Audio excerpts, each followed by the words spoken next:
hinterland. Though he spent most of his days traveling, he was at home long enough to give his wife 2 daughters, the eldest dark and the youngest golden, born 1 year apart. Their father was distant and their mother was strange, often shutting herself up in her room for hours. Her daughters could hear her speaking to someone when they pressed their ears to the door, but only the eldest, Anya, ever made out an answer. The voice she heard was so thin and rustling, she could almost believe it was leaves against the window. On a winter's day when Anya was 16, their mother locked her door and did not open it again. After 3 days, the servants broke it down and found an empty room. The windows were shut, winter howled outside, and the woman was gone, but she had left something behind on the floor. In a puddle of blood, a bone dagger. Anya heard the servants whispering about it and crept into the room to see for herself. The stain she found on the floor infected her with a horror of blood so fearsome she took to washing out her monthly rags in the dark. The servants sent word to the girl's father that his wife was dead or gone or worse, and for a time heard no reply. Until the warm day of spring, when he drove up to the house in an unfamiliar carriage. Inside it was the girl's new mother, in silken slippers clinging to the father's arm. She stepped out onto the cobblestones. She was smaller than Anya, with a heap of pale hair and blue eyes that switched coldly from one stepdaughter to the next. For half a year their father stayed home, besotted with his new wife and tolerating his children. They ran as wild as they always had, accustomed by then to racing themselves, and thought very little of their new stepmother. But their father grew bored of the woman in the end, as he'd once grown bored of their own mother, as he'd always been bored of his daughters. On that day, he kissed his new wife goodbye, nodded at his daughters, and was gone. Now their stepmother had the run of the house and of her stepdaughters. Whether she was bored or whether she was wicked, it came out the same thing in the end. First she snapped at the girls, demanding they stay close by her. Then she pushed them away, slapping them at the slightest provocation, carrying scissors in her pockets to cut off hanks of their long hair. When she left the house, she locked them up to keep them from misbehaving, she said. But when she kept them in their mother's room, where the windows were warped shut, and the stain on the floor taunted Anya like a vile black mouth, their mother's bed had been chopped into firewood after her disappearance. All the pretty objects she had surrounded herself with sold or locked away. The girls rattled like seeds around the empty room, avoiding the poisonous blot on the floor. At first their stepmother stayed away for a few hours, then whole days, then entire nights. The first time she left them locked up from dusk to the next. Anya beat on the door and screamed until her throat and fists were raw, but no one came.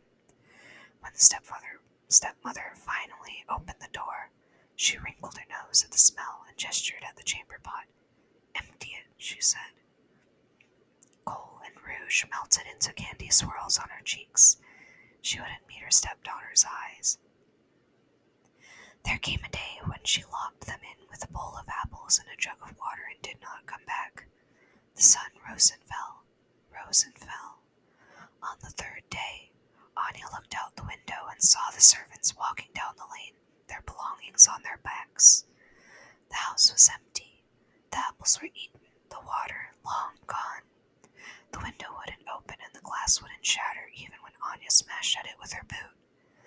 That night, the sisters lay together in the middle of the floor, trying to keep each other warm. Lisbeth was sunk in the shallow sleep when Anya heard a sound she'd nearly forgotten, a sound like leaves rustling together outside an unlatched window.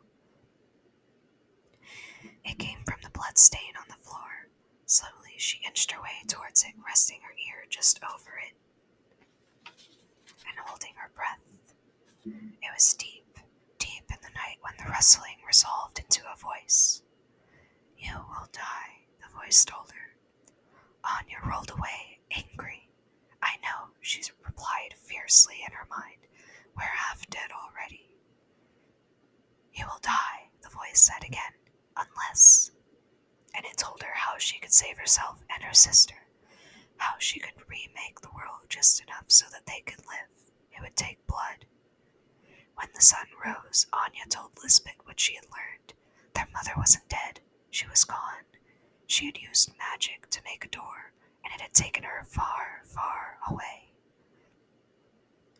It will take blood, she told Lisbeth, but it can't be mine. This was a lie. Anya wasn't cruel, she was frightened. The idea of opening her own veins filled her with a terror that she felt like falling, forward and forward without end. She swallowed the bitter taste of the lie and took the bone knife from the place the voice told her she'd find it, behind a loose brick inside the fireplace. The blood can't be mine, she said, because I'm the sorcerer. I must take the door, and you must sacrifice the blood for it. Lisbeth nodded, but something in her eyes told Anya she knew the words were a lie. This made her angry. When she drew the blade across her sister's wrist, the anger made her careless and the blade a bit too deep. Lisbeth said nothing as her sister took her wrist and used it to paint the door. She painted the sides of it first in two continuous lines, scraping Lisbeth's wrist over the stone. She lifted the girl as high as she could to paint a lintel over the top. When Anya eased her back onto her feet, Lisbeth was white as the flesh of an apple. Anya turned away from her sister's strained face and said the words that would make the blood into a door, words the voice had said into her ear 3 times so she would remember. All at once the stone wicketed up with blood, and the red of it became lines of warm white light. The newly made door swung toward them, letting out a breath of warm air and a scent like clean cotton. They held their hands and watched it open. Then Lisbeth moaned and swayed and crumpled to the ground. Her arms stretched out, her cold fingertips nearly touching the door that wasn't there, and then was, the door that her lifeblood fed.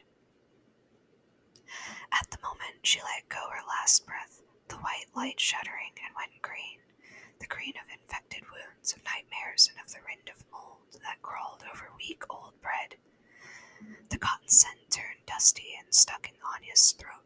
She threw herself against the door, but it was too late. It opened inch by inch, yanking with dank air like the mouth of a cellar. Anya didn't think her mother could go behind that door, but she had nowhere else to go. She lifted Lisbeth and carried her through. The room she stepped into was just like the one they'd left, but reserved. Anya's eyes went to where the stain on the floor should be.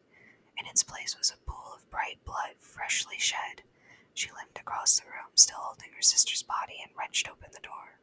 The hall behind it curved left instead of right, and the lanterns on the wall were gone, replaced with paintings of people Anya didn't recognize. Their eyes were charred holes, and their mouths were wet and red. The hall hummed with heavy green light. Cradling Lisbeth, Anya moved through the house. It was cold and smelled of coal dust and iron. In every fireplace curled heatless flames. On every table were plates of rotting meat, or glossy dark flowers with pollen dripping livid from their hearts. When she opened the front door, she saw the sickness spread beyond the house. The branches of trees had become slender bones, the dust of the road crackling ashes. I did this, she said to herself. I killed my sister.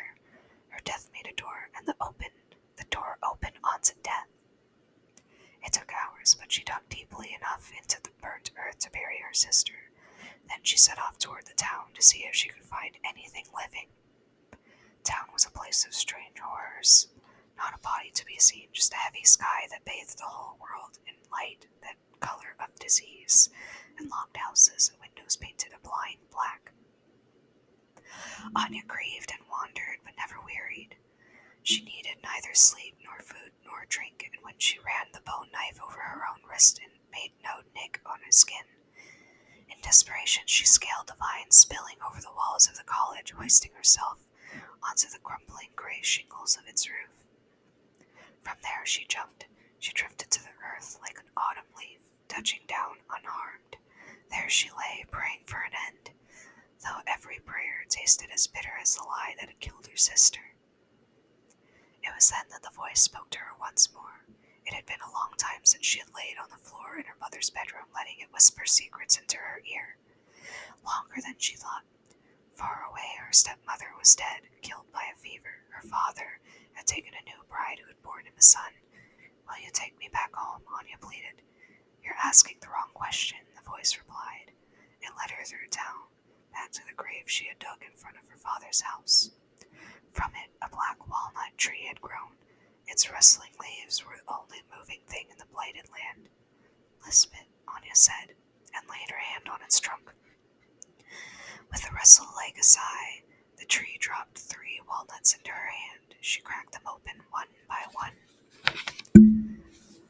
The first held a satin dress the color of moth's wings. The second held a pair of slippers with the black shine of petrified wood. The third held a translucent stone the size of an eye. When she peered into the stone, the world around her burst into life. The day was clear, the trees were blooming, and a carriage was bearing down on her. The driver didn't see her, but the horse did and reared hooves high over Anya's head. She dropped the stone, returning to her miserable realm. Now she understood what her sister had given her, a window onto the land of the living. Do with it what you will, the voice told her, but do not squander your sister's gifts. Anya waited until the green light had faded to murk, marking night in this in-between place. She put on moth-wing dress and the slippers. She combed back her heavy hair, then she raised the stone to her eye. She saw her home as she once knew it, when she saw a girl with a mother and a father and a sister named Lisbeth. She held the stone in place like a people, circling the house and looking into the windows. In one candlelit room, she saw a beautiful woman playing piano. Her father drinking a glass of sherry, his hair lined with gray. A boy just older than her. He was tall and narrow, growing into manhood but not yet there. Anya's father looked at him proudly, clapping a hand to his shoulder. The boy's gaze roved idly over the room and his mother at the piano before landing on Anya. Frowning, he moved to the window. Anya shrank back as her father joined his son. The boy pointed, but their father looked past her, shaking his head. Finally, he pulled the curtains closed. Anya waited in the garden, in her dress the color of will-o-wisps. When she lowered her arms, she stood in a place of rotting bowers and bone. When she raised the stone back to her eyes, she could see the soft grass and the brief starlight of fireflies. She could see the boy walking toward her, his step tentative but his face eager. You may ask me one question, she told him, but it has to be the right one. Who are you? He asked. Anya said nothing. Why can't they see you? He pleaded. She stayed silent. You are very beautiful, he whispered, reaching out to touch her. Why do you hold your hands so high? Anya smiled at him the way she had once seen her stepmother smile at her father. She let him bend close to her mouth, closer, before dropping her arm and returning it to the dead garden. It took her father's son many nighttime meetings to ask the right question. By then his eyes were hollow with sleeplessness, and he looked at her with a love like hunger. How can I get you to stay? He asked at last. She smiled and put her mouth to his ear. She told him how they could be together, how he could remake the world just enough so she could stand beside him. It would take blood. She taught him the words to say, repeating them 3 times so he would remember. She pressed her bone knife into his hand, and she watched as he slid his bleeding wrist over the wall of her father's house, using it to paint the door. He swayed as he spoke the words, his face a mirror of their father's, going pale. The blood turned into a door that glowed with wicked green light at the seams. Anya dropped the stone from her eye as it swung open. The boy disappeared, and the light turned into the warm golden lamplight of home. As Anya walked through the door, she could feel the faintest brush of her half-brother stepping past her into the lifeless place that death had made.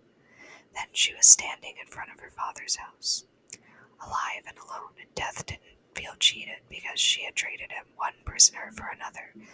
She lifted the stone just long enough to peep through it at the boy standing in her place, his face terrified, before putting it into her pocket. She went to the kitchen and ate spoonfuls of honey, wolfed up fistfuls of meat, let wine run down her chin. Then she climbed to the stairs of her father's bedroom, where he lay sleeping next to his wife. She felt the bone knife she had snatched from the lost boy twitching where it lay against her breast. She didn't cut her father's throat, she cut his wife's.